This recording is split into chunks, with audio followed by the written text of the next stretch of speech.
Bonjour ma famille, mes frères et sœurs en Christ. Soyez bénis chez vous et que la gloire revienne à Jésus-Christ, celui-là qui nous a réveillés ce matin, 26 février 2021. Jésus-Christ est bon. Si tu es encore vivant ce matin, si tu as pu ouvrir les yeux ce matin, si le Seigneur a renouvelé ton souffle de vie et que tu es compté parmi les hommes et les femmes vivantes, il faut que tu dises merci. Pour ceux qui m'ont suivi hier, je vous ai dit comment pendant que nous étions en train de prier avec les enfants, j'ai vu un chien. J'ai vu un chien et pour les sœurs qui étaient en ligne m'ont aidé, elles m'ont dit que cette race de chiens s'appelait les Danasiens. Les Danasiens. Et c'était... En fait, c'était par expérience, je sais que quand le Seigneur me montre des chiens, quand je vois des chiens, ce sont des sorciers. Et hier, c'était une catégorie supérieure des sorciers supérieurs d'une certaine catégorie qui étaient venus m'attaquer. Et ce matin, j'ai rencontré une collaboratrice qui m'a dit qu'elle a rêvé de moi la nuit. Elle m'a dit qu'elle a rêvé qu'on était venu me poignarder à la maison. Elle m'a dit, je t'ai rêvé aux environs de 4 heures, on t'avait poignardé. Et la personne qui t'a poignardé avait fui. Oui, les Dalmatiens, Aniva. Elle m'a dit, la personne qui t'avait poignardé avait fui, mais on l'avait attrapé. J'ai vu hier les chiens. C'était les esprits impurs, les démons. C'était les sorciers, les lémis qui viennent pour nous faire du mal. Et cette collaboratrice-là m'a dit qu'elle a rêvé qu'on était venu me poignarder. Mais je suis toujours vivante encore ce matin. Et toi qui m'écoutes, tu es encore vivant. Malgré le fait qu'ils sont venus nous poignarder la nuit.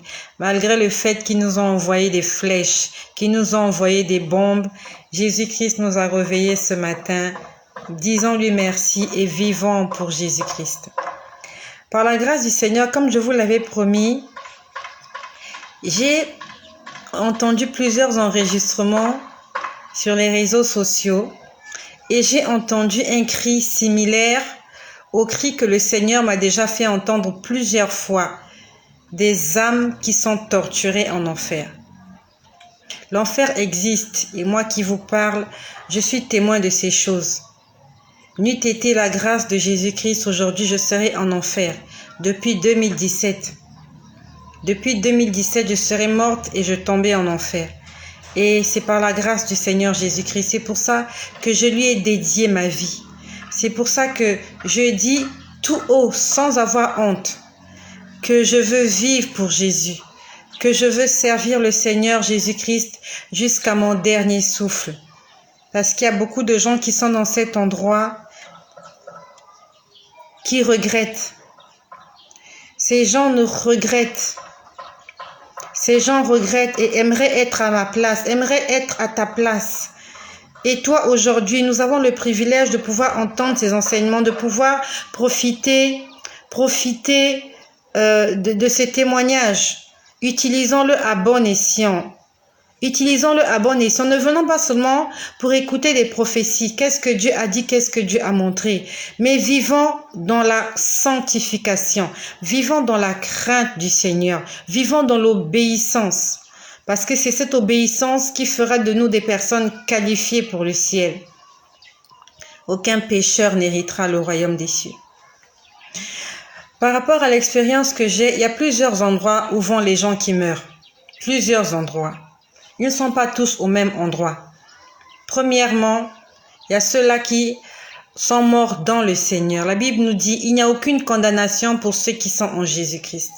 Lorsque tu rends l'âme, lorsque tu meurs et que tu es dans le Seigneur et que tu es dans le Christ, il y a un ange qui vient te chercher. Et cet ange t'amène dans le lieu de repos. C'est le seul endroit où vont les vrais chrétiens. Dans le lieu de repos.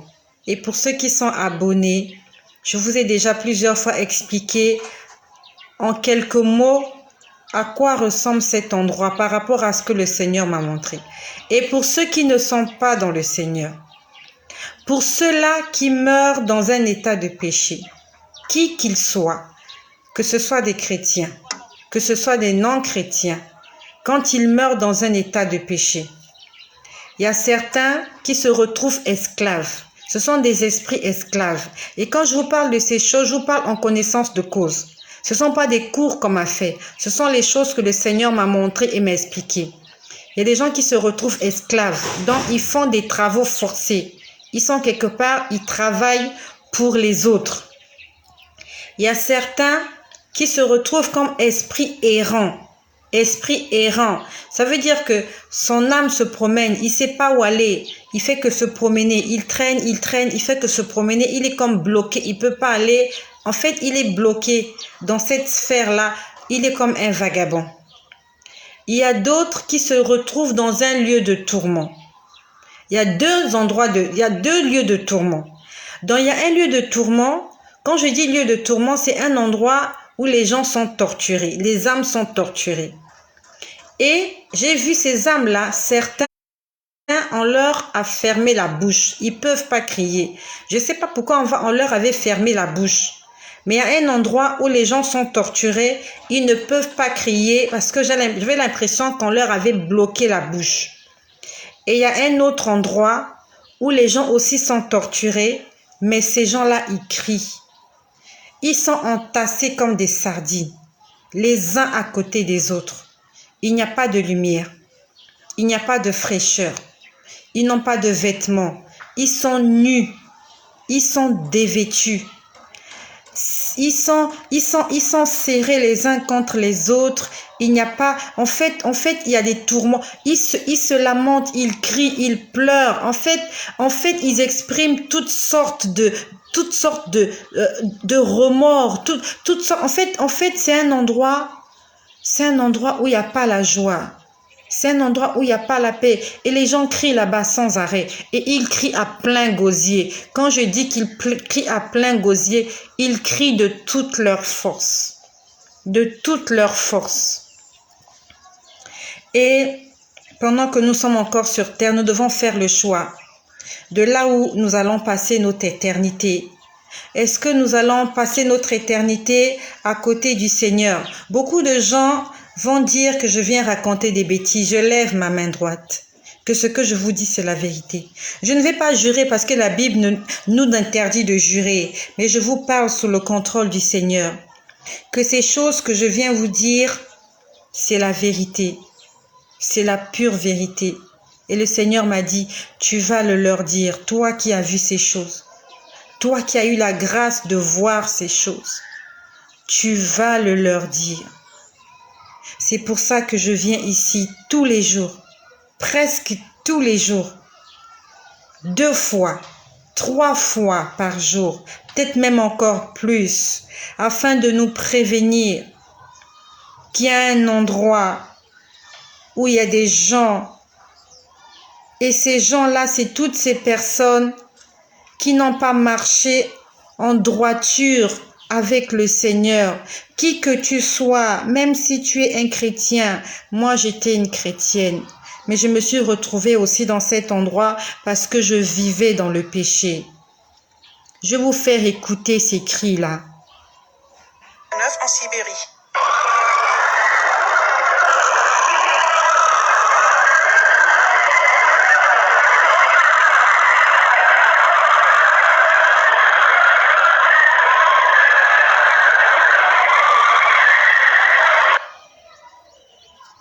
C'est à ça que ressemblent ces cris. Un autre épisode.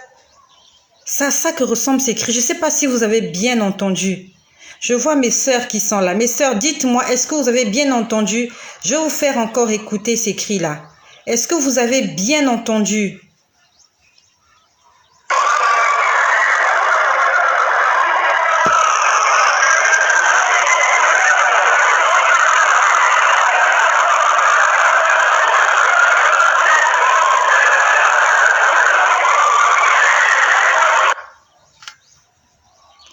C'est à peu près ce cri-là. C'est des milliards de personnes en train de crier, de gémir, de hurler. En fait, c'est l'enfer. C'est l'enfer. C'est l'enfer. Sur terre, on n'arrive même pas à passer 1 heure à la prière. On n'arrive même pas à passer 1 heure en train de chanter. Mais ces gens-là, depuis qu'ils sont dans cet endroit, ils crient sans arrêt. À telle enseigne que, en fait, vous ne comprenez même pas ce que disent les gens. Parce que c'est un brouhaha. Est-ce que vous avez compris? Est-ce que vous avez entendu? Parce que moi, en fait, je l'ai enregistré sur mon téléphone. J'aimerais vous poser la question. Je vois Esther qui est là. Je vois Aniva, je vois Elena, je vois Tatiana, je vois Fallon. Est-ce que vous avez entendu? Je vois Jacques qui est là. Ou bien que je vous fasse encore entendre cela. Est-ce que vous avez bien entendu ces cris? Je vais encore vous faire entendre ces cris. Est-ce que vous l'avez bien entendu? S'il vous plaît, répondez-moi. Est-ce que vous avez bien entendu ces cris? Ou bien vous voulez que je le fasse encore entendre ce cri? C'est un endroit où il ne faut pas aller. Est-ce que vous avez entendu ces cris? Je ne vois pas vos réactions. Je crois que c'est un peu en retard. Je vais vous faire encore entendre ces cris.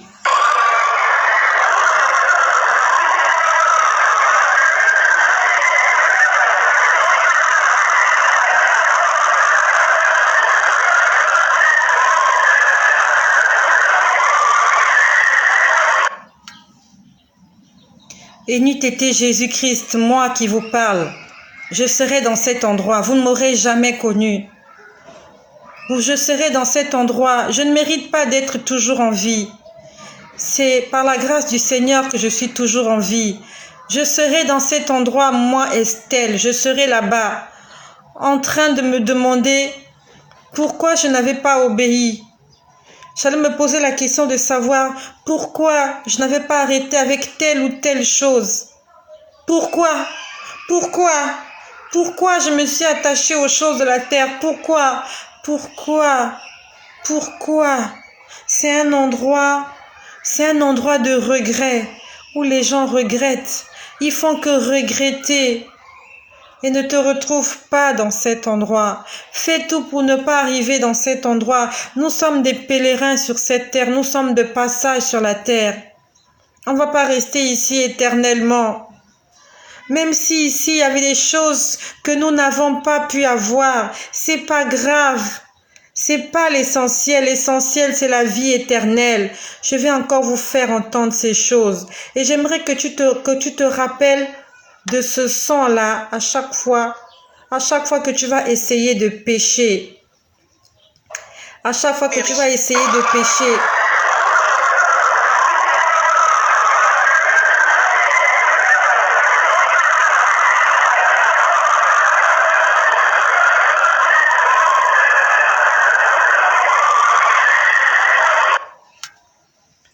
Ce sont des hommes, des femmes, des enfants, des jeunes, des vieillards, des pères, des mères, des grands-parents en train de hurler. Des chefs d'État, des reines, des présidents de la République, des hommes qui ont été élevés en dignité sur la terre, des gens qui ont eu des biens, des gens qui ont eu de l'argent, des gens qui ont eu plusieurs femmes, plusieurs hommes dans leur vie. Ils ont eu tout ce qu'ils voulaient, et même les pauvres. Ils se retrouvent tous là, au même pied d'égalité, en train de crier les uns à côté des autres, chacun pour soi. On ne s'occupe pas de son voisin. Les gens qui s'imaginent, quand ils vont aller en enfer, ils vont se mettre à danser le ndombolo. D'autres croient qu'ils vont danser le zouk. D'autres croient qu'ils vont danser, je ne sais pas moi, comment on appelle la danse de chez toi. D'autres s'imaginent qu'ils vont danser le soukous, qu'ils vont aller danser le soukous en enfer. En enfer, on ne danse pas. En enfer, on ne dort pas. En enfer, on ne boit pas l'eau. En enfer, il n'y a pas à manger. En enfer, il n'y a pas de fraîcheur.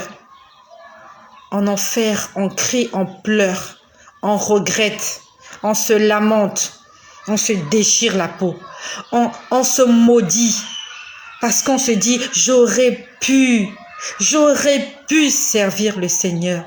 Pourquoi je ne l'ai pas fait? Pourquoi? À cause de cet homme, à cause de la femme là. Parce qu'on se moquait de moi, parce qu'on m'a maltraité, parce qu'on me persécutait, parce que je souffrais, parce que j'avais besoin d'argent, parce que j'avais besoin de succès, j'avais besoin de gloire. Donnons nos vies à Jésus et marchons dans l'obéissance. Plusieurs personnes qui entendent cette vidéo vont mourir ce soir. Ils vont le voir là pendant qu'ils défilent en train de chercher. Ils vont zapper. Ils vont passer outre. D'autres vont même cliquer dessus, vont écouter. Ils vont se dire, ce sont des bêtises. Ce sont des supercheries. Ce sont des plaisanteries. Ce sont des âneries. Mais ce soir, ils vont vivre la réalité. Il y a des gens ce soir, ils vont aller vivre ça. Il y a des gens même tout à l'heure, la minute qui suit. Pendant que je fais la vidéo, il y a des gens qui sont déjà morts, plusieurs personnes. Et ils se retrouvent là-bas. Ne te retrouve pas dans cet endroit. Fais tout. Fais tout pour ne pas te retrouver là. Avant-hier, j'ai acheté des pizzas aux enfants. Je leur ai acheté des pizzas. Et les enfants aiment tellement les pizzas chez moi que lorsque vous achetez, ils dévorent ça, ils pensent à rien. Donc, je leur ai donné quelques portions et j'ai gardé le reste. Et j'ai gardé le reste très loin. J'ai fait en sorte qu'ils ne trouvent pas ça. Mais laissez-moi vous dire qu'ils ont trouvé. J'ai gardé ça loin. Je vais vous dire là où j'ai gardé ça. J'avais gardé ça dans mes vêtements. Beaucoup vont rire. Ça va vous faire rire. J'ai gardé ça dans mes vêtements. Le carton de pizza. Ça va faire rire beaucoup de gens. Parce que je me suis dit qu'ils allaient tout fouiller sauf mes vêtements. Parce qu'on ne garde pas la nourriture dans les vêtements. Je me suis dit, si je mets au congélateur, ça sera facile à trouver.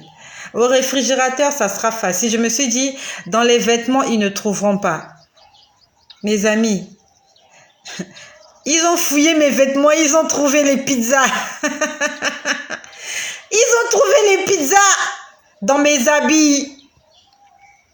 En fait, quand j'ai mis ça, je m'étais dit que le lendemain, avant d'aller au travail, j'allais mettre ça au congélateur. Mais j'avais oublié ça. Et quand je viens le soir, je me suis rappelé, je me suis dit, au fait, il faut que je sorte les pizzas, sinon elles vont pourrir. J'ai sorti, les gaillards, ils étaient passés par là. Les mômes sont passés par là. Ils ont trouvé les pizzas dans mes dents. En fait, ils ont passé la matinée. Ça vous fait rire. Ils ont passé la matinée à fouiller toute la maison pour retrouver les pizzas. Ils se sont dit, mais la dame là, elle a mis les pizzas où? Ils ont retrouvé. Maman. Ils ont mangé. Maman. Je suis occupée. Ils ont retrouvé. Ils ont mangé un peu. Ils ont laissé un peu. Et je vous laisse imaginer ce à quoi les hommes sont. En fait, les hommes sont prêts à tout pour des bêtises. Ils ont retourné toute la maison pour manger un peu de pizza. Juste un peu. Juste goûter. Et dès que je suis rentrée le soir, pour que ça ne pèse pas sur leur conscience, ils sont venus m'accueillir avec ça. Ils disent, maman, tu sais, faut pas te fâcher, hein, faut pas te fâcher, hein. On a mangé les pizzas. Regardez ce à quoi les enfants, nous sommes prêts à fouiller toute une maison pour retrouver des pizzas. Alors que j'avais laissé la nourriture. Il y avait du pain, il y avait du lait, il y avait du saucisson, il y avait de la nourriture. Mais ils ont retourné la maison. Ils ont retrouvé la maison pour trouver des pizzas. Tout à l'heure. Tout à l'heure. Oui, tout à l'heure. Je parle avec l'enfant. C'est une petite fille, elle n'est pas consciente. Les chrétiens, les hommes ne sont pas prêts à retourner la terre pour trouver le salut. Il y a des hommes qui sont prêts à s'électrocuter. J'ai vu des vidéos sur les réseaux sociaux. Des gens se sont électrocutés sur des poteaux électriques. Ils sont montés en voulant voler un poteau électrique. Il a voulu couper un poteau électrique tout en étant conscient qu'il peut mourir. Il peut mourir, ma soeur Clarisse, ils sont mignons. Ouais, ils ont fouillé toute la maison. Ils ont fouillé mes vêtements. Ils sont allés fouiller dans mes habits. Je ne sais pas comment ils ont pu imaginer que je pouvais mettre dans les habits, mais ils se sont dit, on a fouillé partout, il ne reste que ces habits. Et ils ont trouvé. La Bible nous dit, qui cherche trouve. Celui qui cherche trouve. Est-ce que nous cherchons réellement Dieu? Si les enfants sont prêts à retourner une maison pour trouver des pizzas, ça veut dire que chaque homme sur terre peut trouver son Dieu, peut rencontrer son Créateur. Chaque homme sur terre peut avoir une relation avec son Dieu. Il faut juste chercher. Il faut fouiller. Fouiller et encore fouiller. Comme mes enfants hier, ils ont fouillé toute la maison pour retrouver les pizzas que j'avais cachées dans mes vêtements. Nous n'aurons pas de justificatif devant Dieu. Quand nous allons comparaître devant le tribunal de Dieu, nous ne saurons pas quoi dire. Parce que Dieu nous dira, tu avais tous les moyens pour me chercher. Tu avais tout pour me trouver, mais tu ne m'as pas cherché. Tu as cherché du travail. Tu as cherché un partenaire. Tu as cherché une maison. Tu as cherché des enfants. Tu as cherché des vêtements. Tu as cherché la santé. Tu as cherché le bien-être. Tu as cherché l'aisance. Mais tu ne m'as pas cherché. Cherchons le Seigneur pendant qu'il est encore disponible. Soyez bénis chez vous. Soyez bénis, toi qui as écouté ceci et qui aimerais donner ta vie à Jésus. Je te prie de me contacter. Ce n'est pas difficile, c'est juste par une petite prière. Une petite prière d'acceptation. Une petite prière de repentance. Et ton nom est écrit dans le livre de vie. Mais ce n'est pas tout. Tu dois persévérer dans la prière, dans l'obéissance, afin que ton nom reste toujours gravé dans le livre de vie. Le salut n'est pas un acquis. Tu peux perdre ton salut. Par une petite erreur que tu auras commise, tu peux perdre ton salut. Moïse, à cause de la colère, il n'est pas entré à Canaan. À cause de la colère, Moïse n'a pas vu la terre promise. Pour une petite faute, pour une inattention, tu peux rater le ciel. C'est pour ça que la Bible nous dit, veillez, faites attention à vous, soyez vigilants, car vous ne savez pas l'heure à laquelle le maître de la maison viendra. Soyez bénis chez vous et que le nom de Jésus-Christ soit glorifié, élevé, célébré pour les